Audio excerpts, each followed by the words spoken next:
आता पाहूया राजकीय विश्वात काय सुरू आहे त्या संदर्भातल्या टॉप 9 बातम्या। अजित पवारांच्या लाडकी बहीण योजनेच्या जाहिरातीवर काँग्रेसचा आक्षेप। अजितदादा काय स्वतःच्या घरच्या पैशातून लाडकी बहीण योजना चालवत आहेत का? काँग्रेसचा सवाल। लाडकी बहीण योजनेवरून सरकारमध्ये वाद सुरू झाला ही चांगली गोष्ट। श्रेयवादावरील प्रश्नावर शरद पवारांचं मिश्किल उत्तर।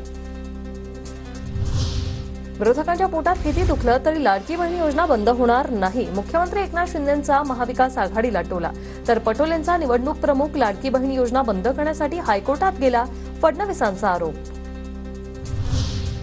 लाडकी बहीण कार्यक्रमावरून विजय वडेट्टीवार यांची मुख्यमंत्री आणि दोन्ही उपमुख्यमंत्र्यांवर खालच्या भाषेत टीका। रॅम्पवर चालतात आणि दररोज इव्हेंट करतात असं विजय वडेट्टीवारांनी म्हटलंय। योजना अजित पवारांच्या बहिणीसाठी असेल तर त्यांनी खिशातून पैसे द्यावे। अंजली दमनिया यांचा अजित पवारांवर निशाणा। राज्यात भाजपला सत्तेत आणण्यासाठी संघ प्रयत्नशील। मुख्यमंत्री भाजपचा असावा या दृष्टीने संघाची रणनीती।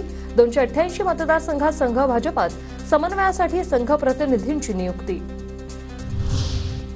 भाजप आमदार संदीप दुर्वेंचा गौतमी पाटील सोबत डान्स। विजय वडेट्टीवारांकडून व्हिडिओ ट्विट करत निशाणा, तर अतिवृष्टीमुळे जिल्ह्यात झालेल्या नुकसानाचं भान नसल्याची वडेट्टीवारांची टीका।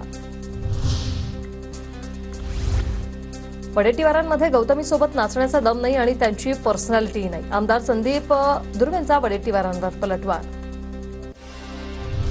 स्टेनलेस स्टील वापरले असते तर छत्रपतींचा पुतळा पडला नसता। समुद्रकिनारी बांधकाम करताना लोखंडाऐवजी स्टेनलेस स्टीलचा वापर करावा, नितीन गडकरींचा सल्ला।